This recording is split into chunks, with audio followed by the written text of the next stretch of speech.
अनिल परब महोदय, हा एक अतिशय महत्वाचा मुद्दा शेवटी विचारा. विशाल गवळीच्या बद्दल शशिकांत शिंदे साहेबांनी विचारला आहे. सभापती महोदय, 9 गुन्हे आहेत आणि हे सगळे लैंगिक अत्याचाराचे आहेत. आज ज्याच्यावरती महाराष्ट्र होरपळतोय, ज्याच्यावरती महाराष्ट्राची छितू होते, तिथे बदलापूरला अक्षय शिंदेचा एन्काउंटर झाला. महाराष्ट्र बिलकुल ह्या गोष्टीला मान्यता देत नाहीये. आपण म्हणताय की कोर्टाने जामीन दिलेला आहे. मनोवैद्य रुग्ण म्हणून कदाचित जामीन दिलेला नसेल, हे आम्ही मान्य पण करतो, आपण सांगतो म्हणून. परंतु अशा आरोपीला जामीन मिळतोय, 8 केसमध्ये जामीन मिळतोय, तो हॅबिच्युअल आहे आणि सर्वश्रुत आहे की त्याला कुठल्या राजकीय नेत्याचा त्याच्यावरती वरद असतंय का त्याला जामीन मिळतोय. एखाद्या लैंगिक अत्याचाराच्या केसमध्ये 8 केस ज्याच्यावरती आहे त्याच्यावरती तुम्ही कुठली मोक्काची कारवाई करत नाही, त्याच्यावरती तुम्ही कुठली दुसरी कारवाई करत नाही. अरे तुमच्याकडे एवढे कडक कडक कायदे आहेत आणि लैंगिक अत्याचारामध्ये या महाराष्ट्राची मान शर्मेने खाली झुकली आहे. आणि अशा या महाराष्ट्राच्या या विशाल गवळी सारख्या नराधमाला हे सरकार वाचवतंय का? आणि त्याच्यावरती कुठली कडक त्याला जामीन होईल कदाचित.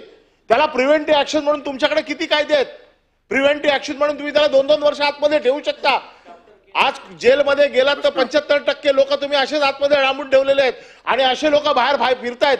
तर माझं म्हणणं असं आहे की विशाल गवळीला जरी या केसमध्ये 8व्या-9व्या केसमध्ये जामीन झाला तर प्रिव्हेंटिव्ह ऍक्शन म्हणून तुमच्याकडे ताडा आहे, तुमच्याकडे एमपीडी आहे, तुमच्याकडे मोक्का आहे, तुमच्याकडे हे आपलं NSA आहे. तुमच्याकडे प्रिव्हेंटिव्ह ऍक्शनचे किती हातात तुमच्या ताकद आहे, तुम्ही वापरत नाहीये का? तर त्याला राजकीय वरद असतंय म्हणून. आणि म्हणून माझा स्पेसिफिक प्रश्न आहे की हा 9 वेळा जामीन मिळवणारा, लैंगिक अत्याचाराचे हे देणारा पोलीस आपली बाजू व्यवस्थित मांडत का नाहीयेत आणि याच्यावरती प्रिव्हेंटिव्ह ऍक्शन घेऊन याला 2 वर्ष किंवा 3 वर्ष जेलमध्ये ठेवणार का? मंत्री महोदय. सभापती महोदय, या विशाल गवळीला पाठीशी घालण्याचं कुठलंच कारण नाही. कुठल्याही पक्षाचा असू द्यात, सरकारची आमची भूमिका जो कोणी आरोपी आहे त्यांना आम्ही आरोपी म्हणूनच बघतो, त्याला आम्ही पक्षाचा कार्यकर्ता म्हणून बघत नाही. म्हणून सभापती महोदय, कुठल्याही पक्षाचा असू द्या त्याच्यावरती कठोर कारवाई ही केलीच जाईल. सध्या तो आता आतमध्येच आहे, तो काय बेलवरती बाहेर नाही. तो आणि त्याची पत्नी दोघांनी आतमध्येच आहेत. आणि अध्यक्ष महोदय, सभापती महोदय, या विशाल गवळीला 2 वेळा आपण तडीपार देखील केलं होतं. परंतु सन्माननीय सदस्य अनिल परब यांनी म्हटल्याप्रमाणे नक्कीच ह्याच्यावरती अजून कठोर कारवाई झाली पाहिजे. तो सध्या तो आतमध्येच आहे.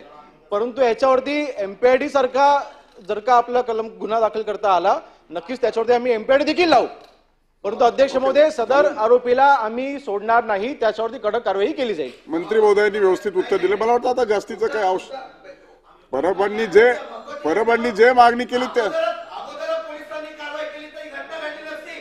ठीक आहे. आता प्रश्न बोला. सभापती महोदय, सावकारी गुन्हा याच्यावर होता 20% 50